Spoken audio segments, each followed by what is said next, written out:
Good morning students. बेटा अज आप करांगे सैक्शन डी का 10th चैप्टर जस्टिस। जस्टिस यानी कि उसका मीनिंग एंड इट्स वेरीअस डायमेंशन, यानी कि दो तरह का क्वेश्चन आ सकता है कि जस्टिस तो तुहाडा की भाव है, उसकी मतलब कि आप विशेषताएं दस देंगे, दैन आफ्टर उसदियाँ मीनिंग दस के विशेषताएं दस देंगे। एक क्वेश्चन। दूसरा क्वेश्चन जोड़ा है वा कि जड़ियाँ डायमेंशनस वा डायमेंशन जिमें राजनीतिक, आर्थिक, समाजिक ते न्यायिक चार टाइप दी डायमेंशन वो कट्ठियां भी आ सकदियां ने, चारे आ सकदियां गया। फिर तुसीं पैरे वाइज दसने 5-5 पॉइंट दसने, तो जे एक दी भी कल्ली डायमेंशन जी है एक्सप्लेन कर ली कह सकते हैं। ठीक है, अज आप इसका जोड़ा है ये चैप्टर में एक्सप्लेन करांगे। हाँ जी बेटा, मैं ये चैप्टर वा ये तुहानूं एग्जामिनेशन मास्टर तो समझा रही हाँ, टाइम की शॉर्टेज का कारण करके। जे टाइम होया तो नोट्स भी सेंड कर देंगे। क्वेश्चन किवें किवें आ रहा, न्याय नूं परिभाषित करो तो इसदियां आयामां की चर्चा करो कि इसदियां डायमेंशनस की आ। तुसीं इंग्लिश विच क्वेश्चन जरूर रीड आउट करना है। ठीक है, न्याय की परिभाषा दसो, इसकी राजनीति ते आर्थिक पक्षां की चर्चा करो, यानी कि चार टाइप दी राजनीतिक आर्थिक भी पूछ सकते हैं, या न्याय के भिन्न पक्षों की व्याख्या करो। इस तरह 3-4 टाइप का क्वेश्चन आ सकता है। फस्ट ऑफ ऑल कि राजनीति विज्ञान विच न्याय का विशेष महत्व हैगा वा।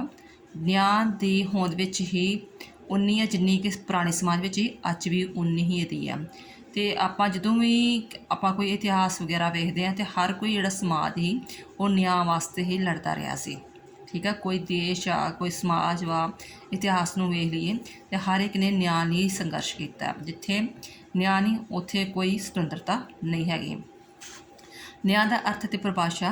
न्याय नूं अंग्रेजी दे विच जस्टिस कहंदे हन। की कहंदे हन? जस्टिस। ते जस्टिस जिहड़ा शब्द वा जस तो बनया है। अंग्रेजी विच न्याय नूं जस्टिस कहंदे ने, ते जस्टिस जिहड़ा जस तो बनया है, जिसका अर्थ हुंदा है बंधना जां बचना। भाव कि न्याय उस व्याख्या का नाम है जिस दे राही एक मनुख दूजे मनुख नाल जुड़िया होया है। ठीक है, न्याय की भाषा के इस गल का भी संबंध है कि व्यक्ति के दूसरे नाल किहो जिहे नैतिक, समाजिक, आर्थिक, राजनीतिक ते कानूनी संबंध हैं। मान लो कि तुसीं एक क्लास विच हो, ठीक है, ते तुहाडे उन्हां नाल तुसीं जॉब कर रहे हो, तो तुहाडे दूसरे कलीग दे नाल उहदे समाजिक, आर्थिक, राजनीतिक किहो जिहे संबंध हैं कि न्यायपूर्वक वा, कोई तुहाडे नाल कोई डिस्क्रिमिनेशन तो नहीं कर रहा समाजिक पक्षों, कोई आर्थिक पक्षों तुहाडे नाल जिहड़ा एक्सप्लाइटेशन नहीं हो रही, तुहानूं राजनीतिक अधिकार पूरे मिल रहे हैं। ठीक है, नैतिक न्याय पूरा मिल रहा है, यानी कि ये सारिया चीज़ां जेकर इक्वल तौर पर मिल रही फिर तुसीं न्याय कह सकते हो। इसी एक दी भी अणहोंद विच तुहानूं पूरा न्याय नहीं मिलेगा। प्लेटो ने क्या है, यानी कि तुसीं जिहड़ा है मेन गल की कहनी है कि जिहड़ा न्याय वा वो जस्टिस तो बनया। जस्टिस जिहड़ा जस शब्द तो आया, जिसका अर्थ है बंधना जां बचना। भाव कि जदों व्यक्ति समाज में रहिंदा है तो उसनूं नैतिक, समाजिक, आर्थिक ते राजनीतिक कानूनी न्याय मिलना चाहिए है। प्लेटो कहता कि न्याय वो गुण है जो होर गुणों में तालमेल स्थापित करता है। प्लेटो की डेफिनेशन लिख सकते हो। इस तो अलावा JS की डेफिनेशन है न्याय उन्होंने नैतिक नियमों का नाम है, नैतिक नियमों बारे गल करता है जो मनुखों की कल्याण वास्ते संबंधित हैं। सालमन कहता कि न्याय का अर्थ है हरेक व्यक्ति को उसका हिस्सा प्रदान करना। कोई भी 2 या 3 डेफिनेशन वगैरह लिख सकते हो। मैं बार बार कहनी हाँ कि जे तुहानूं सेम टू सेम वर्डिंग नहीं होती तो तुसीं इनवर्टेड कॉमियां विच नहीं लिखनी, तुसीं सीधा कह सकते हो कि सालमन अनुसार जिहड़ा, ठीक है, इनवर्टेड कॉमे ना लिखो। फिर न्याय का स्वरूप की है, जेकर जस्ट आंदा कि न्याय की व्याख्या दसो, मीनिंग दसोगे, डेफिनेशन दसोगे, फिर उसका जोड़ा स्वरूप नेचर कह लो, जो fundamentals postulate of the justice. कहता चाहे न्याय का महत्व हरेक युग में रहा वा, पर न्याय का रूप हरेक युग में वखरा रहा वा। न्याय का रूप स्थान परिस्थितियां समाजिक के अनुसार बदलता रहिंदा है। जिहो जिहा जिथे का जिहो जिहा समाज होएगा उहो जिहा लोग उत्थों का न्याय की मंग करनगे। ठीक है, तो ये हुण आपां किहड़े-किहड़े तत्त शामिल करांगे, वो इस प्रकार है।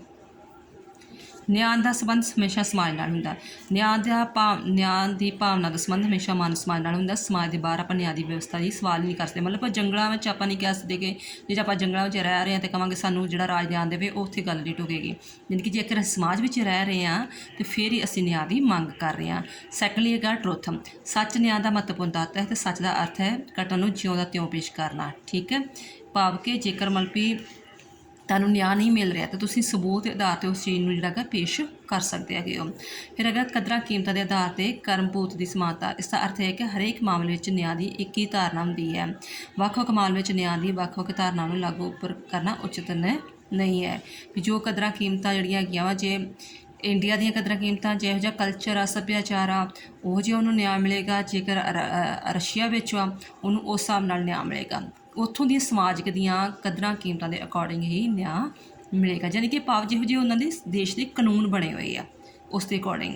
ਇਹ ਨਹੀਂ ਹੈ ਕਿ ਜੇ ਮੇਰੇ ਨਾਲ ਇੰਡੀਆ ਦੀ ਹੋ ਰਿਹਾ ਪ੍ਰੋਬਲਮ ਕ੍ਰੀਏਟ ਹੋ ਰਹੀ ਹੈ ਤਾਂ ਮੈਂ ਇੰਗਲੈਂਡ ਕੋ ਉਸ ਚੀਜ਼ ਦੀ ਮੰਗ ਕਰਾਂਗਾ। ਠੀਕ ਆ, ਆਪਣੇ ਦੇਸ਼ ਦੇ ਅਕੋਰਡਿੰਗ ਜੋ ਕਦਰਾਂ ਕੀਮਤਾਂ ਉਸ ਦੇ ਅਨੁਸਾਰ ਹੀ ਕਾਨੂੰਨ ਨਿਆਂ ਮਿਲੇਗਾ। ਕਾਨੂੰਨ ਦੇ ਸਾਹਮਣੇ ਸਮਾਨਤਾ। ਕਾਨੂੰਨ ਦੀ ਸਾਹਮਣੇ ਸਭ ਨਾਗਰਿਕ ਇੱਕੋ ਜਿਹੇ ਹੋਣੇ ਚਾਹੀਦੇ ਆ ਅਤੇ ਨਾਗਰਿਕ ਨਾਲ ਕੋਈ ਵੀ ਡਿਸਕ੍ਰੀਮੀਨੇਸ਼ਨ ਨਹੀਂ ਹੋਣਾ ਚਾਹੀਦਾ। ਸੁਤੰਤਰਤਾ। ਨਿਆਂ ਅਤੇ ਸੁਤੰਤਰਤਾ ਗਹਿਰਾ ਸੰਬੰਧ ਵਾ ਅਤੇ ਉਦਾਰਵਾਦੀ ਵਿਚਾਰ ਵੀ ਇਹੋ ਕਹਿੰਦੇ ਆ ਕਿ ਜੇਕਰ ਨਿਆਂ ਦੀ ਅਸੀਂ ਤਾਂ ਹੀ ਮੰਗ ਕਰ ਸਕਦੇ ਜੇਕਰ ਉੱਥੇ ਮਾਹੌਲ ਜਿਹੜਾ ਗਾ ਸੁਤੰਤਰਤਾਪੂਰਵਕ ਹੋਵੇਗਾ। ਭਾਈਚਾਰੇ ਦੀ ਭਾਵਨਾ ਹੋਣੀ ਜ਼ਰੂਰੀ ਆ। ਪ੍ਰਕਿਰਤੀ ਦੀ ਜ਼ਰੂਰਤਾਂ ਦੇ ਪ੍ਰਤੀ ਸਨਮਾਨ ਹੋਣਾ ਚਾਹੀਦਾ। ਜੋ ਕੰਮ ਵਿਅਕਤੀ ਦੀ ਸਮਰੱਥਾ ਦੇ ਬਾਹਰ ਹਨ, ਜੋ ਕੰਮ ਪ੍ਰਕਿਰਤੀ ਵੱਲੋਂ ਵਿਅਕਤੀ ਦੇ ਅਸੰਭਵ ਹਨ, ਉਹਨਾਂ ਦੀ ਵਿਅਕਤੀ ਨੂੰ ਮਜਬੂਰ ਕਰਨਾ ਨਿਆਂ ਦੇ ਵਿਰੁੱਧ ਹਨ। ਠੀਕ ਹੈ, ਇਹ ਬੇਟਾ ਮੈਂ ਤੁਹਾਨੂੰ ਬਾਰ-ਬਾਰ ਕਹਿ ਰਹੀ ਹਾਂ, ਮੈਂ ਤੁਹਾਨੂੰ ਐਗਜ਼ਾਮੀਨੇਸ਼ਨ ਮਾਸਟਰ ਦੇ ਅਕੋਰਡਿੰਗ ਜਸਟ ਸ਼ਾਰਟ ਕਰ ਰਹੀ ਹਾਂ। ਜਿਨ੍ਹਾਂ ਨੂੰ ਮੈਂ ਬੁੱਕ ਤੋਂ ਸਮਝਾਇਆ ਉਹ ਬੁੱਕ ਤੋਂ ਕਰ ਸਕਦਾ, ਜਿਨ੍ਹਾਂ ਨੇ ਇੱਥੋਂ ਕਰਨਾ ਉਹ ਇੱਥੋਂ ਕਰ ਸਕਦਾ ਹੈਗਾ। ਹੁਣ ਇਹ ਅੱਗੇ ਆ ਗਿਆ ਕਿ ਜਿਹੜਾ ਕੁਐਸਚਨ ਪੁੱਟ ਕਰਦੇ ਆ ਇਸ ਚੈਪਟਰ ਵਿੱਚੋਂ ਕਿ ਨਿਆਂ ਦਾ ਕਾਨੂੰਨੀ, ਰਾਜਨੀਤਿਕ, ਸਮਾਜਿਕ ਅਤੇ ਆਰਥਿਕ ਪੱਖ ਕੀ ਹੈ। ਫਸਟ ਆਫ ਆਲ ਇਹਦੇ ਵਿੱਚ ਆ ਗਿਆ ਕਾਨੂੰਨੀ ਪੱਖ। ਨਿਆਂ ਦਾ ਕਾਨੂੰਨੀ ਪੱਖ ਬਹੁਤ ਮਹੱਤਵਪੂਰਨ ਹੈ। ਨਿਆਂ ਦਾ ਪ੍ਰਗਟਾਵਾ ਹੀ ਕਾਨੂੰਨ ਦੇ ਮਾਧਿਅਮ ਰਾਹੀਂ ਹੁੰਦਾ ਹੈ। ਠੀਕ ਹੈ, ਕਿ ਕਾਨੂੰਨੀ ਤੌਰ 'ਤੇ ਨਿਆਂ ਮਿਲਦਾ ਕਿ ਨਹੀਂ ਮਿਲਦਾ। ਸਾਲਮਨ ਕਹਿੰਦਾ ਹੈ ਕਿ ਕਾਨੂੰਨ ਦੀ ਪਰਿਭਾਸ਼ਾ ਦਿੰਦੇ ਹੋਏ ਕਹਿੰਦਾ ਹੈ ਕਿ ਕਾਨੂੰਨ ਰਾਜ ਦੁਆਰਾ ਮਾਨਤਾ ਪ੍ਰਾਪਤ ਅਸਲ ਵਿੱਚ ਲਿਆਂਦੇ ਜਾਣ ਵਾਲੇ ਉਹ ਨਿਯਮ ਹਨ ਜੋ ਨਿਆਂ ਨੂੰ ਪ੍ਰਸ਼ਾਸਿਤ ਕਰਦੇ ਹਨ। ਕਿਉਂਕਿ ਕਾਨੂੰਨ ਜੇ ਸਹੀ ਤਰ੍ਹਾਂ ਰਾਜ ਲਾਗੂ ਕਰਦਾ ਤਾਂ ਫਿਰ ਹੀ ਸਾਨੂੰ ਨਿਆਂ ਮਿਲ ਸਕਦਾ ਹੈ। ਜੇਕਰ ਕਾਨੂੰਨ ਦੁਆਰਾ ਰਾਜ ਦੁਆਰਾ ਕਾਨੂੰਨ ਸਹੀ ਤਰ੍ਹਾਂ ਲਾਗੂ ਹੀ ਨਹੀਂ ਕੀਤਾ ਤਾਂ ਅਸੀਂ ਨਿਆਂ ਦੀ ਉਮੀਦ ਵੀ ਨਹੀਂ ਰੱਖ ਸਕਦੇ। ਇਹਦੇ 3 ਪੁਆਇੰਟਸ ਹੁੰਦੇ ਨੇ। ਨਿਆਂਪੂਰਨ ਕਾਨੂੰਨ ਦਾ ਨਿਰਮਾਣ। ਨਿਆਂਪੂਰਨ ਕਿ ਕਾਨੂੰਨ ਜਿਹੜੇ ਇਹ ਨਾ ਹੋਵੇ ਸਰਕਾਰ ਵੱਲੋਂ ਧੱਕੇਸ਼ਾਹੀ ਨਾਲ ਬਣਾਏ ਜਾਣ, ਧੱਕੇਸ਼ਾਹੀ ਨਾਲ ਲਾਗੂ ਕੀਤੇ ਜਾਣ, ਉਹ ਚੀਜ਼ ਨਹੀਂ। ਵਾਕਈ ਜੋ ਸਾਨੂੰ ਲੋਕਾਂ ਨੂੰ ਉਸ ਦੇ ਮਾਹੌਲ ਦੇ ਅਕੋਰਡਿੰਗ ਢੁਕਵੇਂ ਹੋਣ। ਠੀਕ ਹੈ, ਕਹਿੰਦਾ ਕਾਨੂੰਨ ਦੇ ਨਿਰਮਾਣ ਦਾ ਅਰਥ ਹੈ ਕਿ ਨਿਆਂ ਦੇ ਆਧਾਰਿਤ ਕਾਨੂੰਨ ਬਣੇ ਹੋਣ, ਜ਼ਬਰਦਸਤੀ ਠੋਸੇ ਨਾ ਹੋਣ। ਨਿਆਂ ਦੀ ਸਥਾਪਨਾ ਲਈ ਜ਼ਰੂਰੀ ਹੈ ਕਿ ਕਾਨੂੰਨ ਨਿਆਂਪੂਰਨ ਅਤੇ ਤਰਕਮਈ ਹੋਵੇ। ਉਹ ਕਿਸੇ ਜਾਤ, ਧਰਮ, ਰੰਗ, ਨਸਲ ਦੇ ਆਧਾਰ 'ਤੇ ਕੋਈ ਵਿਤਕਰਾ ਨਾ ਕਰਦਾ ਹੋਵੇ। ਸੈਕਿੰਡ ਹੈ ਕਾਨੂੰਨ ਦੇ ਅਨੁਸਾਰ ਨਿਆਂ। ਪਹਿਲਾਂ ਆਪਾਂ ਚੀਜ਼ ਕਹੀ ਸੀ ਨਿਆਂਪੂਰਨ ਕਾਨੂੰਨ ਦਾ ਨਿਰਮਾਣ। ਹੁਣ ਹੈਗਾ ਕਾਨੂੰਨ ਦੇ ਅਨੁਸਾਰ ਨਿਆਂ। ਕਾਨੂੰਨ ਨਿਆਂ ਦਾ ਦੂਸਰਾ ਪਹਿਲੂ ਹੈ ਕਿ ਨਿਆਂ ਕਾਨੂੰਨ ਦੇ ਅਨੁਸਾਰ ਹੋਵੇ। ਜੋ ਵੀ ਸਾਨੂੰ ਨਿਆਂ ਮਤਲਬ ਵੀ ਮੇਰੇ ਨਾਲ ਕੋਈ ਧੱਕੇਸ਼ਾਹੀ ਹੋ ਰਹੀ ਆ, ਕੋਈ ਡਿਸਕ੍ਰਿਮੀਨੇਸ਼ਨ ਹੋ ਰਹੀ ਆ, ਅਤੇ ਮੈਨੂੰ ਨਿਆਂ ਜੋ ਸਜ਼ਾ ਕਹੀ ਗਈ ਆ, ਜੇ ਕਿਸੇ ਨੇ ਮੇਰੇ ਨਾਲ ਡਿਸਕ੍ਰਿਮੀਨੇਸ਼ਨ ਕੀਤਾ ਹੈ, ਜਾਤ ਪੱਖੋਂ ਕਿਸੇ ਵੀ ਪੱਖੋਂ ਕੀਤਾ ਹੈਗਾ ਵਾ, ਅਤੇ ਜੋ ਸਜ਼ਾ ਸੰਵਿਧਾਨ ਵਿੱਚ ਲਿਖੀ ਗਈ ਉਸ ਦੇ ਅਕੋਰਡਿੰਗ ਉਸ ਮੈਨੂੰ ਨਿਆਂ ਮਿਲਣਾ ਚਾਹੀਦਾ ਹੈ। ਨਿਆਂ ਕਾਨੂੰਨ ਦੇ ਅਨੁਸਾਰ ਹੋਣਾ ਚਾਹੀਦਾ। ਕਾਨੂੰਨ ਦੇ ਅਨੁਸਾਰ ਹੀ ਨਿਆਂ ਦਾ ਅਰਥ ਇਹ ਹੈ ਕਿ ਕਾਨੂੰਨ ਨੂੰ ਨਿਆਂਪੂਰਨ ਤਰੀਕੇ ਨਾਲ ਲਾਗੂ ਕੀਤਾ ਜਾਵੇ। ਨੈਕਸਟ ਹੈ ਕਾਨੂੰਨ ਦੇ ਸਾਹਮਣੇ ਸਮਾਨਤਾ। ਕਾਨੂੰਨ ਦੇ ਸਾਹਮਣੇ ਸੁਰੱਖਿਆ। ਕਾਨੂੰਨ ਦੇ ਸਾਹਮਣੇ ਸਮਾਨਤਾ ਦਾ ਅਰਥ ਹੈ ਕਿ ਕਾਨੂੰਨ ਦੇ ਸਾਹਮਣੇ ਸਭ ਇੱਕੋ ਜਿਹੇ ਆ। ਕਿਸੇ ਨੂੰ ਇਹ ਨਹੀਂ ਹੈ ਕੋਈ ਵਿਸ਼ੇਸ਼ ਅਧਿਕਾਰ ਮਿਲਿਆ ਹੋਊਗਾ, ਕੋਈ ਨੂੰ ਜਾਤ ਪੱਖੋਂ, ਅਮੀਰੀ ਗਰੀਬੀ ਪੱਖੋਂ ਕੁਝ ਨਹੀਂ। ਯਾਨੀ ਕਿ ਕਾਨੂੰਨ ਸਾਹਮਣੇ ਸਾਰੇ ਲੋਕ ਇੱਕੋ ਜਿਹੇ ਹਨ। ਕਾਨੂੰਨ ਸਾਹਮਣੇ ਸੁਰੱਖਿਆ ਦਾ ਭਾਵ ਆ ਕਿ ਸਮਾਜ ਪਰਿਸਥਿਤੀਆਂ ਵਿੱਚ ਸਭ ਦੇ ਨਾਲ ਇੱਕੋ ਜਿਹਾ ਹੀ ਵਿਵਹਾਰ ਕਰਨਾ ਚਾਹੀਦਾ, ਇੱਕੋ ਜਿਹੀ ਸੁਰੱਖਿਆ ਮਿਲਣੀ ਚਾਹੀਦੀ ਹੈ। ਥਰਡ ਪੁਆਇੰਟ ਹੈ ਕਿ ਨਿਆਇਕ ਪ੍ਰਕਿਰਿਆ ਸਰਲ ਸਸਤੀ ਹੋਣੀ ਚਾਹੀਦੀ ਹੈ। ਮੰਨ ਲਓ ਕਿ ਮੇਰੇ ਨਾਲ ਕੋਈ ਪ੍ਰੋਬਲਮ ਕ੍ਰੀਏਟ ਹੋਈ ਆ, ਮੈਂ ਅਦਾਲਤ ਦਾ ਦਰਵਾਜ਼ਾ ਖੜਕਾਇਆ, ਪਰ ਉਸ ਕਾਨੂੰਨ ਨਿਆਂ ਮਿਲਣ 'ਚ ਮੈਨੂੰ 5 ਸਾਲ ਮਿਲ ਗਏ, 10 ਸਾਲ ਮਿਲ ਵੀ ਲੱਗ ਗਏ, ਤਾਂ ਉਹ ਮੇਰੇ ਲਈ ਨਿਆਂ ਵਿਅਰਥ ਹੋਏਗਾ। ਠੀਕ ਹੈ, ਅਤੇ ਉਹ ਵੀ ਸੌਖਾ ਮਿਲਣਾ ਚਾਹੀਦਾ ਕਿ ਹਾਂ ਸਸਤਾ ਅਤੇ ਸਰਲ ਹੋਣਾ ਚਾਹੀਦਾ ਕਿ ਬਾਕੀ ਉਹ ਹਰੇਕ ਲੋਕ ਨੂੰ ਸਮਝ ਆਵੇ ਕਿ ਜੇਕਰ ਕੋਈ ਇਸ ਤਰ੍ਹਾਂ ਜੁਰਮ ਕਰਦਾ ਹੈ, ਕੋਈ ਧੱਕੇਸ਼ਾਹੀ ਕਰਦਾ, ਤਾਂ ਉਹਨੂੰ ਕਿਹੜੀਆਂ ਤਰੀਕੇ ਨਾਲ ਆਪਾਂ ਸਜ਼ਾ ਦਵਾ ਸਕਦੇ ਹਾਂ। ਕਹਿੰਦਾ ਨਿਆਇਕ ਪ੍ਰਕਿਰਿਆ ਸਰਲ ਅਤੇ ਸਸਤੀ ਹੋਣੀ ਚਾਹੀਦੀ ਆ, ਅਤੇ ਤਾਂ ਜੋ ਗਰੀਬ ਤੋਂ ਗਰੀਬ ਵਿਅਕਤੀ ਵੀ ਨਿਆਂ ਲੈ ਸਕੇ। ਉਹ ਇੰਨਾ ਮੁਸ਼ਕਿਲ ਉਹਨਾਂ ਦੀ ਭਾਸ਼ਾ, ਸ਼ਬਦਾਵਲੀ ਇੰਨੀ ਜਟਿਲ ਨਹੀਂ ਹੋਣੀ ਚਾਹੀਦੀ, ਨਾ ਇੰਨਾ ਨਿਆਂ ਖਰਚੀਲਾ ਹੋਣਾ ਚਾਹੀਦਾ ਕਿ ਗਰੀਬ ਬੰਦਾ ਨਿਆਂ ਦੀ ਉਮੀਦ ਹੀ ਛੱਡ ਦੇ। ਸੁਤੰਤਰ ਅਤੇ ਨਿਰਪੱਖ ਨਿਆਂਪਾਲਿਕਾ ਤੁਸੀਂ ਸੁਪਰੀਮ ਕੋਰਟ, ਹਾਈ ਕੋਰਟ ਸੁਣੀ ਹੋਵੇਗੀ। ਠੀਕ ਹੈ, ਕਹਿੰਦਾ ਅਦਾਲਤਾਂ ਦਾ ਸੁਤੰਤਰ ਅਤੇ ਨਿਰਪੱਖ ਹੋਣਾ ਜ਼ਰੂਰੀ ਆ। ਜੇਕਰ ਉਹ ਸੁਤੰਤਰ ਅਤੇ ਨਿਰਪੱਖ ਨਹੀਂ ਹੋਣਗੇ, ਸੁਪਰੀਮ ਕੋਰਟ, ਹਾਈ ਕੋਰਟ ਨਹੀਂ ਹੋਣਗੀਆਂ, ਤਾਂ ਉਹ ਫਿਰ ਜਿਹੜੇ ਹੈਗੇ ਆ ਜਿਵੇਂ ਰਾਜਨੀਤਿਕ ਨੇਤਾ ਵਾ ਉਹਨਾਂ ਦੇ ਅੰਡਰ ਪ੍ਰੈਸ਼ਰ ਦੇ ਅਧੀਨ ਆ ਜਾਣਗੀਆਂ ਅਤੇ ਕਦੇ ਵੀ ਆਪਣਾ ਸਹੀ ਤਰ੍ਹਾਂ ਨਿਆਂ ਨਹੀਂ ਸੁਣਾ ਪਾਉਣਗੀਆਂ। ਇਸ ਲਈ ਕੀ ਕਰਨਾ ਹੋਣਾ ਚਾਹੀਦਾ ਵਾ ਕਿ ਜਿਹੜੇ ਜੱਜ ਵਾ ਨਾ, ਉਹਨਾਂ ਦੀ ਨਿਯੁਕਤੀ, ਉਹਨਾਂ ਦੀ ਯੋਗਤਾਵਾਂ, ਤਨਖਾਹ, ਕੰਮ ਆਦਿ ਸ਼ਰਤਾਂ ਜਿਹੀਆਂ ਹੋਣੀਆਂ ਚਾਹੀਦੀਆਂ ਕਿ ਉਹ ਆਰਾਮ ਦੇ ਨਾਲ ਨਿਰਪੱਖ ਹੋ ਕੇ ਨਿਆਂ ਕਰ ਸਕੇ। ਫਿਰ ਹੈਗਾ ਕਾਨੂੰਨ, ਨਿਆਂ ਅਤੇ ਦੰਡ। ਰਾਜ ਦੇ ਕਾਨੂੰਨ ਨਾ ਕੇਵਲ ਨਿਆਂ ਪ੍ਰਦਾਨ ਕਰਦੇ ਹਨ, ਬਲਕਿ ਗੈਰ ਕਾਨੂੰਨੀ ਕੰਮਾਂ ਦਾ ਲਈ ਵੀ ਦੰਡ ਦੀ ਵਿਵਹਾਰ ਵੀ ਕਰਦੇ ਹਨ। ਠੀਕ ਹੈ, ਵੀ ਜੋ ਨਿਆਂ ਦਿੰਦੇ ਆ ਮਤਲਬ ਕਿ ਫਿਰ ਉਸ ਹਿਸਾਬ ਨਾਲ ਸਜ਼ਾ ਵੀ ਦਿੰਦੇ ਜੋ ਉਹਨੇ ਮਤਲਬ ਕਿ ਕਿਸੇ ਨੇ ਗਲਤੀ ਕੀਤੀ ਹੁੰਦੀ ਆ। ਦੰਡ ਦਾ ਉਦੇਸ਼ ਕੀ ਹੁੰਦਾ? ਦੰਡ ਦਾ ਉਦੇਸ਼ ਜਿਹੜਾ ਹੁੰਦਾ ਵਾ ਕਿ ਇਹ ਚੀਜ਼ ਹੋਣੀ ਚਾਹੀਦੀ ਹੈ ਕਿ ਹਾਂ ਉਸ ਨੂੰ ਸੁਧਾਰਨਾ ਹੈ। ਇਹ ਨਹੀਂ ਆ ਕਿ ਜਿਵੇਂ ਖੂਨ ਦਾ ਬਦਲਾ ਖੂਨ ਲੈਣਾ ਜਾਂ ਕੁਛ ਵੀ ਆ। ਦੰਡ ਦਾ ਉਦੇਸ਼ ਇਹ ਚੀਜ਼ ਹੋਣੀ ਚਾਹੀਦੀ ਆ ਕਿ ਉਸ ਬੰਦੇ ਨੂੰ ਸੁਧਾਰਨਾ। ਹੋ ਸਕਦਾ ਉਹਨੇ ਮਜਬੂਰੀ ਵਸ ਉਹ ਅਪਰਾਧ ਕੀਤਾ ਹੋਵੇ, ਉਹਦੇ ਹਾਲਾਤ ਇਹੋ ਜਿਹੇ ਹੋਣ, ਉਸ ਨੂੰ ਜਸਟ ਸੁਧਾਰਨਾ ਹੈ। ਇਹ ਆ ਗਿਆ ਨਿਆਂ ਦਾ ਪੱਖ। ਨੈਕਸਟ ਹੈ ਰਾਜਨੀਤਿਕ ਪੱਖ। ਰਾਜਨੀਤਿਕ ਪੱਖ ਬੇਟਾ ਇਹਦੇ ਵਿੱਚ ਤੁਸੀਂ ਜਿਹੜੇ ਹੈਗੇ ਆ ਤੁਸੀਂ ਇਹਦੇ ਵਿੱਚ ਇਹ ਪੁਆਇੰਟਸ ਇਨਕਲੂਡ ਕਰ ਸਕਦੇ ਹੋ। ਬੁੱਕ ਤੋਂ ਮੈਂ ਤੁਹਾਨੂੰ ਦਿਖਾਉਂਦੀ ਹਾਂ ਕਿ ਵਰਤਮਾਨ ਸ਼ਾਸਨ ਵਿੱਚ ਹਰ ਵਿਅਕਤੀ ਨੂੰ ਸਮਾਨ ਰੂਪ ਵਿੱਚ ਪ੍ਰਭਾਵਿਤ ਕਰਦਾ ਵਾ। ਜਿਹੜਾ ਵੀ ਸ਼ਾਸਨ ਯਾਨੀ ਕਿ ਸਰਕਾਰਾਂ, ਜਿਹੜੀਆਂ ਵੀ ਸਰਕਾਰਾਂ ਬਣਦੀਆਂ ਵਾ, ਉਹ ਭਾਵੇਂ ਅਮੀਰ ਹੋਵੇ ਭਾਵੇਂ ਗਰੀਬ ਹੋਵੇ, ਉਹਨਾਂ ਦਾ ਜਿਹੜੇ ਕਾਨੂੰਨ ਆ ਜਾਂ ਸ਼ਾਸਨ ਪ੍ਰਭਾਵਿਤ ਕਰਦਾ ਹੈ।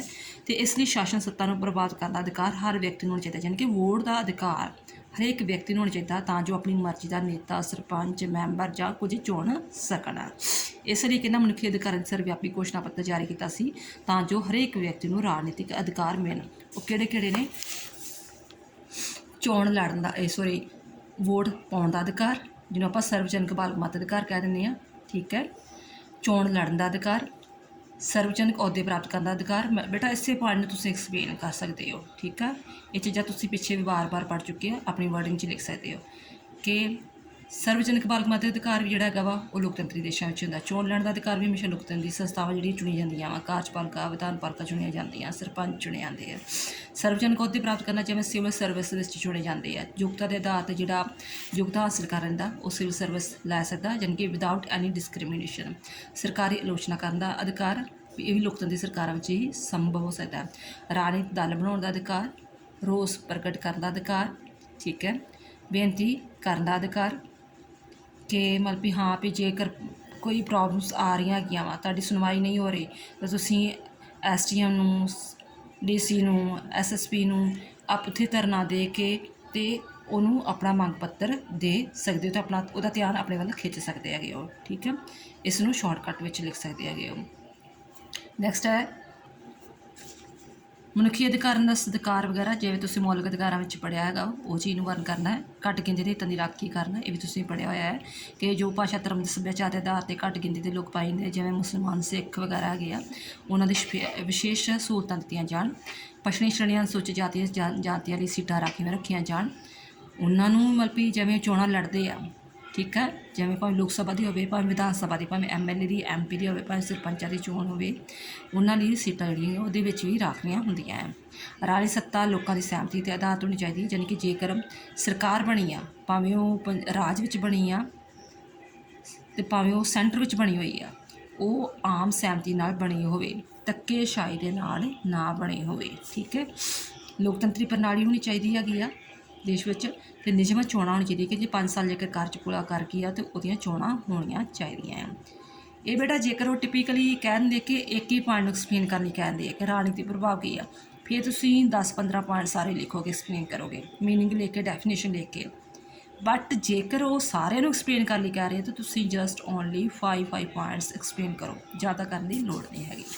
ਨੈਕਸਟ ਹੈਗਾ ਸਮਾਜਿਕ ਪੱਖ। ਸਮਾਜਿਕ ਨਿਆਂ ਯਕੀਨੀ ਬਣਾਉਣ ਲਈ ਜ਼ਰੂਰੀ ਸ਼ਰਤਾਂ। ਕਾਨੂੰਨ ਸਾਹਮਣੇ ਸਾਰੇ ਸਮਾਨ ਹੋਣ, ਵਿਦਆਊਟ ਐਨੀ ਡਿਸਕ੍ਰਿਮੀਨੇਸ਼ਨ ਦੇ। ਵਿਸ਼ੇਸ਼ ਅਧਿਕਾਰਾਂ ਦੀ ਸਮਾਪਤੀ ਹੋਵੇ, ਇਹ ਨਾ ਵੀ ਕਿਸੇ ਨੂੰ ਸਪੈਸ਼ਲ ਸਹੂਲਤਾਂ ਦਿੱਤੀਆਂ ਹੋਣ, ਸਾਰਿਆਂ ਲਈ ਇੱਕੋ ਜਿਹੀ ਸਹੂਲਤਾਂ ਹੋਣੀਆਂ ਚਾਹੀਦੀਆਂ, ਵਿਸ਼ੇਸ਼ ਅਧਿਕਾਰ ਨਹੀਂ ਹੋਣੇ ਚਾਹੀਦੇ ਕੋਈ ਵੀ। ਨੈਕਸਟ ਹੈ ਭੇਦਭਾਵ ਦੀ ਮਨਾਹੀ ਹੋਣੀ ਚਾਹੀਦੀ ਹੈ, ਕਿਸੇ ਨੂੰ ਜਾਤ, ਧਰਮ, ਰੰਗ, ਨਸਲ ਦੇ ਆਧਾਰ 'ਤੇ ਕੋਈ ਭੇਦਭਾਵ ਨਹੀਂ ਹੋਣਾ ਚਾਹੀਦਾ, ਭਾਵੇਂ ਉਹ ਜੋਬ ਕਰ ਰਿਹਾ, ਭਾਵੇਂ ਪੜ੍ਹਾਈ ਕਰ ਰਿਹਾ, ਅਤੇ ਭਾਵੇਂ ਕਿਸੇ ਗੁਰਦੁਆਰੇ ਮੱਥਾ ਟੇਕ ਰਿਹਾ ਜਾਂ ਮੰਦਿਰ 'ਚ ਮੱਥਾ ਟੇਕ ਰਿਹਾ, ਉਹਨਾਂ ਕੋਈ ਭੇਦਭਾਵ ਨਹੀਂ ਹੋਣਾ ਚਾਹੀਦਾ ਹੈਗਾ। ਅਤੇ ਇਹਦੇ ਵਿੱਚ ਇੱਥੇ ਆ ਸਮਾਜਿਕ ਵਿੱਚ ਇਹ ਚੀਜ਼ਾਂ ਅੱਗੇ ਸਮਾਜ ਦੇ ਕਮਜ਼ੋਰ ਵਰਗਾਂ ਲਈ ਵਿਸ਼ੇਸ਼ ਸਹੂਲਤਾਂ ਹੋਣੀਆਂ ਚਾਹੀਦੀਆਂ। ਇਹ ਚੀਜ਼ ਇੱਥੇ ਕਿਹਾ ਗਿਆ ਕਿ ਜਿਹੜੇ ਵਿਚਾਰ ਕਮਜ਼ੋਰ ਲੋਕ ਆ, ਕਮਜ਼ੋਰ ਲਤਾੜੇ ਹੋਏ ਲੋਕ ਆ, ਠੀਕ ਆ, ਉਹਨਾਂ ਨੂੰ ਸੁਧਾਰਨ ਵਾਸਤੇ, ਉਹਨਾਂ ਦੀ ਹਾਲਤ ਨੂੰ ਸੁਧਾਰਨ ਵਾਸਤੇ ਸਪੈਸ਼ਲ ਸਹੂਲਤਾਂ, ਜਿਵੇਂ ਕਮਰੇ ਦੀ ਸਹੂਲਤਾਂ ਹੁੰਦੀਆਂ ਵਾ, ਨਰੇਗਾ ਦੀ ਸਹੂਲਤਾਂ ਹੁੰਦੀਆਂ ਵਾ, ਜਾਂ ਜਿਵੇਂ ਟਰਾਈਸਾਈਕਲ ਆਉਂਦੇ ਆ ਹੈਂਡੀਕੈਪ ਵਗੈਰਾ ਲਈ, ਹੈ ਨਾ, ਉਹ ਸਹੂਲਤਾਂ ਕਮਜ਼ੋਰ ਵਰਗਾਂ ਲਈ ਜ਼ਰੂਰ ਹੋਣੀਆਂ ਚਾਹੀਦੀਆਂ ਹੈਗੀਆਂ। ਵਹਿਮਾਂ ਭਰਮਾਂ ਨੂੰ ਦੂਰ ਕਰਨਾ ਚਾਹੀਦਾ ਹੈਗਾ ਵਾ ਕਿ ਲੋਕਾਂ ਦੀ ਬੁੱਧੀ ਜਿਹੜੀ ਹੈਗੀ ਆ ਤਰਕਸ਼ੀਲਤਾ ਦੇ ਆਧਾਰ 'ਤੇ ਹੋਵੇ ਅਤੇ ਉਹ ਵਹਿਮਾਂ ਭਰਮਾਂ ਵਿੱਚ ਨਾ ਫਸਣ। ਖਾਸ ਕਰਕੇ ਜਿਹੜੀਆਂ ਸਮਾਜਿਕ ਬੁਰਾਈਆਂ ਜਿਵੇਂ ਬਾਲ ਵਿਆਹ, ਸਤੀ ਪ੍ਰਥਾ, ਦਹੇਜ ਪ੍ਰਥਾ ਵਾ, ਇਹਨਾਂ ਖਿਲਾਫ ਜਿਹੜੀ ਹੈਗੀ ਆ ਆਵਾਜ਼ ਲੋਕੀ ਚੁੱਕਣਾ। ਇਹ ਜਾਤ ਪ੍ਰਥਾ ਦਾ ਖਾਤਮਾ ਹੋਣਾ ਚਾਹੀਦਾ ਹੈਗਾ। ਤੁਹਾਡਾ ਨਿਆਂਪੂਰਕ ਵੰਡ ਹੋਣੀ ਚਾਹੀਦੀ ਹੈਗੀ ਆ ਕਿ ਤੁਹਾਨੂੰ ਕੁਝ ਕੁ ਲੋਕਾਂ ਵਿੱਚ ਨਾ ਹੱਥ ਵਿੱਚ ਆ ਜਾਏ। ਠੀਕ ਹੈ, ਲੋਕਤੰਤਰੀ ਪ੍ਰਣਾਲੀ ਹੋਣੀ ਚਾਹੀਦੀ ਹੈਗੀ ਆ। ਦੈਨ ਆਫਟਰ ਸੁਤੰਤਰ ਤੇ ਸਮਾਜਿਕ ਕੰਟਰੋਲ, ਉਚਿਤ ਸੰਤੁਲਨ ਹੋਣਾ ਚਾਹੀਦਾ। ਸਮਾਜਿਕ ਸੁਰੱਖਿਆ ਜ਼ਰੂਰ ਹੋਣੀ ਚਾਹੀਦੀ, ਖਾਸ ਕਰਕੇ ਕਮਜ਼ੋਰਾਂ, ਬਿਮਾਰਾਂ, ਅੰਗਹੀਣ ਤੇ ਬਜ਼ੁਰਗ ਲੋਕਾਂ ਲਈ ਜ਼ਰੂਰ ਸਹੂਲਤਾਂ ਸਪੈਸ਼ਲ ਹੋਣੀਆਂ ਚਾਹੀਦੀਆਂ। ਇਹ ਹੈਗੀ ਸਮਾਜਿਕ ਸੁਰੱਖਿਆ। ਠੀਕ ਹੈ, ਮੈਂ ਬਾਰ-ਬਾਰ ਕਹਿੰਦੀ ਜਸਟ ਪੁਆਇੰਟਸ ਯਾਦ ਕਰੋ ਬੇਟਾ, ਤੇ ਐਕਸਪਲੇਨ ਤੁਸੀਂ ਆਪਣੀ ਵਰਡਿੰਗ ਵਿੱਚ ਲਿਖ ਸਕਦੇ ਹੋ। ਠੀਕ ਹੈ, ਨੈਕਸਟ ਹੈ ਨਿਆਂ ਦਾ ਆਰਥਿਕ ਪੱਖ। ਆਰਥਿਕ ਪੱਖ ਬੇਟਾ, ਆਰਥਿਕ ਨਿਆਂ ਤੋਂ ਭਾਵ ਹਰ ਵਿਅਕਤੀ ਨੂੰ ਧਨ ਕਮਾਉਣ ਦਾ, ਜੀਵਨ ਵਿੱਚ ਉਸ ਪ੍ਰਯੋਗ ਕਰਨ ਦਾ, ਠੀਕ ਆ, ਅਤੇ ਆਪਣੀ ਮਰਜ਼ੀ ਦਾ ਖਰਚਣ ਦਾ ਜਿਹੜਾ ਹੈਗਾ ਵਾ ਅਧਿਕਾਰ ਮਿਲਣਾ ਚਾਹੀਦਾ ਹੈਗਾ ਵਾ। ਜੇਕਰ ਕੋਈ ਕਮਜ਼ੋਰ ਵਰਗ ਆ ਤਾਂ ਉਹਨੂੰ ਸਰਕਾਰ ਵੱਲੋਂ ਸਹਾਇਤਾ ਦੇਣੀ ਚਾਹੀਦੀ ਹੈਗੀ ਆ। ਹੁਣ ਕਿਹੜੀ ਜਿਹੜੀ ਸ਼ਰਤ ਹੈਗੀਆਂ, ਹਰ ਵਿਅਕਤੀ ਲਈ ਕੰਮ ਕਰਨ ਦਾ ਅਧਿਕਾਰ ਹੋਣਾ ਚਾਹੀਦਾ ਹੈਗਾ। ਠੀਕ ਆ, ਮੁੱਢਲੀ ਆਰਥਿਕ ਲੋੜਾਂ ਜਿਵੇਂ ਰੋਟੀ, ਕੱਪੜਾ, ਮਕਾਨ ਆ, ਉਹ ਸਰਕਾਰ ਨੂੰ ਪੂਰੀਆਂ ਕਰਨੀਆਂ ਚਾਹੀਦੀਆਂ। ਆਰਥਿਕ ਅਸਮਾਨਤਾਵਾਂ ਨੂੰ ਘੱਟ ਕਰਨਾ ਚਾਹੀਦਾ ਹੈਗਾ ਵਾ। ਠੀਕ ਹੈ, ਸਮਾਨ ਕੰਮ ਲਈ ਸਮਾਨ ਮਜ਼ਦੂਰੀਆਂ। ਮੰਨ ਲਓ ਕਿ ਇੱਕ ਔਰਤ ਉਹੀ ਕੰਮ ਕਰ ਰਹੀ ਹੈ, ਮਤਲਬ ਜੋਬ ਹੀ ਕਰ ਰਹੀ ਹੈ ਟੀਚਰ ਦੀ, ਉਸੇ ਜੋਬ ਨੂੰ ਜੈਂਟਸ ਕਰ ਰਿਹਾ, ਅਤੇ ਬਟ ਇਹ ਨਹੀਂ ਹੈ ਵੀ ਉਹਨਾਂ ਦੀ ਪੇ ਵਿੱਚ ਕੋਈ ਡਿਸਕ੍ਰਿਮੀਨੇਸ਼ਨ ਕੀਤਾ ਜਾਏਗਾ ਕਿ ਨਹੀਂ ਉਹ ਜੈਂਟਸ ਆ ਅਤੇ ਉਹ ਔਰਤ ਹੈ। ਠੀਕ ਹੈ, ਇੱਕ ਗੱਲ ਨਹੀਂ ਕਿ ਇੱਕੋ ਜਿਹੇ ਕੰਮ ਲਈ ਇੱਕੋ ਜਿਹੀਆਂ ਹੀ ਮਜ਼ਦੂਰੀਆਂ ਦਿੱਤੀਆਂ ਜਾਣਗੀਆਂ। ਮਜ਼ਦੂਰੀ ਦੇ ਹਿੱਤਾਂ ਦੀ ਰਾਖੀ ਹੋਣੀ ਚਾਹੀਦੀ ਹੈ, ਕਿਵੇਂ ਕਿ ਉਹਨਾਂ ਦੇ ਘੰਟੇ ਨਿਸ਼ਚਿਤ ਕੀਤੇ ਜਾਣ, ਮਜ਼ਦੂਰੀਆਂ ਨਿਸ਼ਚਿਤ ਕੀਤੀਆਂ ਜਾਣ, ਆਰਾਮ, ਛੁੱਟੀਆਂ, ਬੀਮਾ, ਇਹ ਸਾਰਾ ਕੁਝ ਨਿਸ਼ਚਿਤ ਹੋਣਾ ਚਾਹੀਦਾ ਹੈਗਾ। ਹਰ ਵਿਅਕਤੀ ਨੂੰ ਉਸ ਦੀ ਸਮਰੱਥਾ ਅਨੁਸਾਰ ਕੰਮ ਕਰਨ ਦੀ ਅਤੇ ਲੋੜ ਅਨੁਸਾਰ ਵੇਤਨ ਜ਼ਰੂਰ ਦੇਣਾ ਚਾਹੀਦਾ ਹੈ। ਠੀਕ ਹੈ, ਜਿੱਦਾਂ ਦੀ ਕੋਈ ਦੀ ਕੰਡੀਸ਼ਨ ਹੈਗੀ ਆ, ਸਰੀਰਕ ਕੰਡੀਸ਼ਨ ਆ, ਜਾਂ ਜਿੱਦਾਂ ਦੀ ਕੋਈ ਨੇ ਮਜ਼ਦੂਰੀ ਕੀਤੀ ਉੱਦਾਂ ਦੀ ਉਹਨੂੰ ਮਜ਼ਦੂਰੀ ਮਿਲਣੀ ਚਾਹੀਦੀ ਆ। ਮੰਨ ਲਓ ਕਿ ਇੱਕ ਡੀਸੀ ਆ, ਉਹਦੀ ਜਿਹੜੀ ਹੈਗੀ ਆ ਮਜ਼ਦੂਰੀ ਕਹਿ ਲਓ ਇੱਕ ਪਰ ਵੇਜਸ ਉਹਦੀ 2000-4000 ਪੈ ਰਹੀ ਹੈ, ਯਾਨੀ ਕਿ ਲੱਖ ਰੁਪਏ ਤਨਖਾਹ ਵਗੈਰਾ ਹੈਗੀ। ਅਤੇ ਇੱਕ ਜਿਹੜਾ ਆਮ ਬੰਦਾ ਉਹਦੀ ਜਾਂ 200 ਜਾਂ 400, ਮਤਲਬ ਜਿਸ ਤਰ੍ਹਾਂ ਦਾ ਉਹਦਾ ਕੋਈ ਕੰਮ ਆ ਉਸ ਤਰ੍ਹਾਂ ਉਹਨੂੰ ਮਜ਼ਦੂਰੀ ਮਿਲਣੀ ਚਾਹੀਦੀ ਹੈ। ਕਮਜ਼ੋਰ ਵਰਗ ਦੇ ਹਿੱਤਾਂ ਦੀ ਵਿਸ਼ੇਸ਼ ਰੱਖਿਆ ਜ਼ਰੂਰ ਕਰਨੀ ਚਾਹੀਦੀ। ਜਿਹੜੇ ਗਰੀਬ ਲੋਕ ਆ, ਲਤਾੜੇ ਹੋਏ ਆ, ਜਾਂ ਕੁਛ ਵੀ, ਉਹਨਾਂ ਦੀ ਜ਼ਰੂਰ ਰੱਖਿਆ ਕਰਨੀ ਚਾਹੀਦੀ ਆ। ਆਰਥਿਕ ਸ਼ੋਸ਼ਣ ਦੀ ਸਮਾਪਤੀ ਹੋਣੀ ਚਾਹੀਦੀ ਆ। ਜਿਹੜੇ ਕਈ ਵਾਰ ਤੁਸੀਂ ਵੇਖਦੇ ਹੋ ਕਿ ਛੋਟੇ ਛੋਟੇ ਬੱਚਿਆਂ ਨੂੰ ਹੋਟਲਾਂ ਵਿੱਚ ਜਾਂ ਦੁਕਾਨਾਂ ਵਿੱਚ ਕੰਮ ਕਰਨ ਲਾਇਆ ਜਾਂਦਾ ਹੈ। ਠੀਕ ਆ, ਅਤੇ ਇਸਤਰੀਆਂ ਨੂੰ ਵੀ ਕਈ ਵਾਰ ਮਜਬੂਰੀ ਨਾਲ ਜ਼ਿਆਦਾ ਕੰਮ ਕਰਨਾ ਪੈਂਦਾ ਹੈ, ਅਤੇ ਉਹਨਾਂ ਨੂੰ ਘੱਟ ਦਿਹਾੜੀ ਦਿੱਤੀ ਜਾਂਦੀ ਹੈਗੀ ਆ। ਠੀਕ ਹੈ, ਉਹ ਜਿਹੜਾ ਆਰਥਿਕ ਸ਼ੋਸ਼ਣ ਖਤਮ ਕਰਨਾ ਚਾਹੀਦਾ ਹੈਗਾ ਵਾ।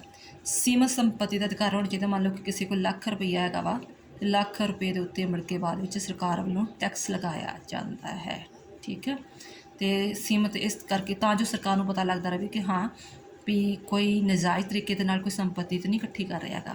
ਧਨ ਦੀ ਨਿਆਂਪੂਰਨ ਵੰਡ ਹੋਣੀ ਚਾਹੀਦੀ ਆ। ਠੀਕ ਹੈ, ਅਤੇ ਕਲਿਆਣਕਾਰੀ ਰਾਜ, ਯਾਨੀ ਕਿ ਰਾਜ ਇਹੋ ਜਿਹਾ ਜਿਹੜੇ ਕਿ ਉਹ ਸਮਾਜ ਦੇ ਲੋਕਾਂ ਦੀ ਭਲਾਈ ਲਈ ਵੱਧ ਤੋਂ ਵੱਧ ਕੰਮ ਕਰੇ, ਆਰਥਿਕ ਸੁਰੱਖਿਆ ਮੁਹੱਈਆ ਕਰੇ। ਠੀਕ ਹੈ, ਇਸ ਤੋਂ ਇਲਾਵਾ ਅੱਗੇ ਸੁਤੰਤਰਤਾ, ਸਮਾਨਤਾ ਅਤੇ ਨਿਆਂ ਵਿਚਕਾਰ ਵੀ ਇਹ ਤੁਸੀਂ ਆਪਾਂ ਪੜ੍ਹੇ ਪਿਛਲੇ ਚੈਪਟਰ 'ਚ ਸੁਤੰਤਰਤਾ, ਸਮਾਨਤਾ ਅਤੇ ਨਿਆਂ ਦੇ, ਆਪਾਂ ਸੁਤੰਤਰਤਾ ਚੈਪਟਰ ਪੜ੍ਹਿਆ, ਸਮਾਨਤਾ ਦਾ ਪੜ੍ਹਿਆ, ਨਿਆਂ ਦਾ, ਅਤੇ ਇਹਨਾਂ ਵਿਚਕਾਰ ਗੂੜੇ ਸੰਬੰਧ ਪਾਏ ਜਾਂਦੇ ਆ। ਇਸ ਦੀ ਇੱਕ ਦੀ ਵੀ ਅਣਹੋਂਦ ਵਿੱਚ ਤੁਸੀਂ ਦੂਜੇ ਦੀ ਕਲਪਨਾ ਕਦੇ ਵੀ ਨਹੀਂ ਕਰ ਸਕਦੇ ਹੈਗੇ। ਠੀਕ ਆ, ਅਤੇ ਮਤਲਬ ਵੀ ਜੇਕਰ ਸੁਤੰਤਰਤਾ ਨਹੀਂ ਹੈਗੀ ਅਤੇ ਸਾਨੂੰ ਸਮਾਨਤਾ ਨਿਆਂ ਨਹੀਂ ਮਿਲ ਸਕਦੀ, ਜੇ ਸਮਾਨਤਾ ਨਹੀਂ ਹੈਗੀ ਤੁਹਾਨੂੰ ਨਿਆਂ ਨਹੀਂ ਮਿਲ ਸਕਦਾ, ਯਾਨੀ ਕਿ ਤਿੰਨੇ ਹੋਣਾ ਦਾ ਜ਼ਰੂਰੀ ਹੈ, ਅਤੇ ਇਹ ਲੋਕਤੰਤਰੀ ਦੇਸ਼ਾਂ ਵਿੱਚ ਹੀ ਪੋਸੀਬਲ ਹੈਗਾ ਵਾ। ਹਾਂਜੀ ਠੀਕ ਹੈ ਬੇਟਾ, ਚੈਪਟਰ ਤੁਹਾਡਾ ਜਿਹੜਾ ਹੈਗਾ ਕੁਐਸਚਨ ਜਿਹੜਾ ਹੈਗਾ ਵਾ ਇੱਥੋਂ ਤੱਕ ਕੰਪਲੀਟ, ਕਿਉਂਕਿ ਗੁਰੂ ਨਾਨਕ ਦੇਵ ਯੂਨੀਵਰਸਿਟੀ ਨੇ ਤੁਹਾਡੇ ਟੌਪਿਕ 'ਚ ਇਹ ਪੁੱਛਿਆ ਵਾ ਕਿ ਮੀਨਿੰਗ ਦੱਸੋ, ਵਿਸ਼ੇਸ਼ਤਾਵਾਂ ਦੱਸੋ, ਇਹ ਕੁਐਸਚਨ ਆ ਸਕਦਾ, ਜਾਂ ਸਮਾਜਿਕ, ਆਰਥਿਕ, ਰਾਜਨੀਤਿਕ, ਨਿਆਇਕ ਪੱਖ ਵਗੈਰਾ। ਠੀਕ ਆ, ਜਾਂ ਇੱਕ ਇਕੱਲਾ ਪੱਖ ਵੀ ਪੁੱਛ ਸਕਦੇ। ਜੇ ਇਕੱਲਾ ਪੱਖ ਪੁੱਛ ਰਹੇ ਆ ਤੁਸੀਂ ਸਾਰੇ ਪੁਆਇੰਟ ਐਕਸਪਲੇਨ ਕਰੋਗੇ, ਜੇਕਰ ਸਾਰੇ ਪੱਖ ਪੁੱਛ ਰਹੇ ਆ ਤਾਂ ਤੁਸੀਂ ਜਸਟ 5 ਪੁਆਇੰਟਸ ਐਕਸਪਲੇਨ ਕਰੋਗੇ। ਅਤੇ ਬੇਟਾ ਸਪੀਡ 'ਚ ਮੈਂ ਸਮਝਾ ਰਹੀ ਹਾਂ, ਅਤੇ ਇਸ ਕਰਕੇ ਕਿਉਂਕਿ ਇਹ ਚੈਪਟਰ ਆਪਾਂ ਬਾਰ-ਬਾਰ ਇਹ ਚੀਜ਼ਾਂ ਪੜ੍ਹੀਆਂ ਹੋਈਆਂ, ਸਾਡੇ ਸਮਾਜ ਵਿੱਚ ਇਹ ਵਿਚਰਦੀਆਂ, ਅਸੀਂ ਇਹ ਚੀਜ਼ਾਂ ਨੂੰ ਹੰਡੋਲੇ ਹਾਂ, ਬਟ ਫਿਰ ਵੀ ਜੇ ਇਹ ਚੀਜ਼ ਸਮਝ ਨਾ ਲੱਗੀ ਹੋਈ ਤਾਂ ਮੈਂ ਫਿਰ ਦੁਬਾਰਾ ਜਿਹੜੀ ਹੈਗੀ ਆ 1 by 1 ਟੌਪਿਕ ਨੂੰ ਸਮਝਾ ਦੇਵਾਂਗੀ। ਠੀਕ ਹੈ, ਥੈਂਕਸ ਬੇਟਾ।